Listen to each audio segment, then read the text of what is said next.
Hello mga kapatid, sa muli welcome po sa ating daily devotion. Salamat po sa inyong walang sawang panonood, pakikinig. At kung hindi ka pa nakapag-subscribe ay inaanyayahan po kita ngayon na mag-subscribe. Pindutin lamang po ang subscribe button at ang notification bell para lagi po kayong ma-update sa aking mga bagong upload. So ngayon, ang ating teksto na ating tatalakayin ay nandito sa Lucas 14:26. Ang sabi, hindi maaaring maging alagad ko ang sinumang umiibig sa kanyang ama at ina, asawa at mga anak, mga kapatid, at maging sa sarili niyang buhay ng higit sa akin.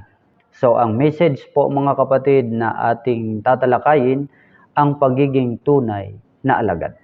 Alam niyo mga kapatid, yung ama, ina, asawa, mga anak at mga kapatid, at mismo yung sarili ay regalo po o kaloob ng Diyos sa atin yan. Subalit dapat nating maunawaan na ang Diyos ang pag-asa ng ating pamilya at mga pangarap para sa pamilya.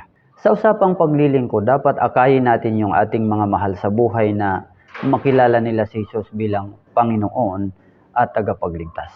Huwag silang gawing Panginoon at tagapagligtas. Magkaiba po yan. Ang sabi ng Bible, hindi raw maging alagad ni Jesus kung mas mahal mo yung mga mahal mo sa buhay ng sobra o higit kaysa pagmamahal mo kay Jesus. Huwag mong hayaang sila yung maging hadlang sa Panginoong ating pinaglilingkuran. Bagkus, tayo ang maging halimbawa na mas makilala nila si Jesus at maglingkod din sila ng tapat sa ating Panginoong Jesus.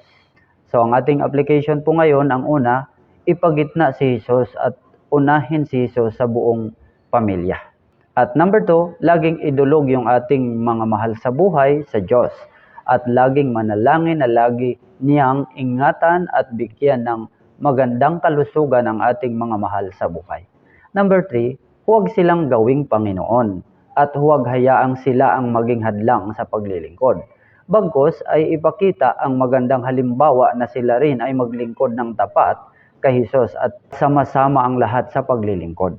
Number 4, gumawa ng family devotion upang masanay yung mga anak at buong pamilya na may Diyos at Panginoon tayong pinaglilingkuran na walang makahihigit. Naway mayroon po kayong natutunan sa ating devotion. Salamat po ng marami sa inyo. Sa muli tayo naman po ay magkita-kita sa aking mga susunod na video. Salamat po. God bless everyone.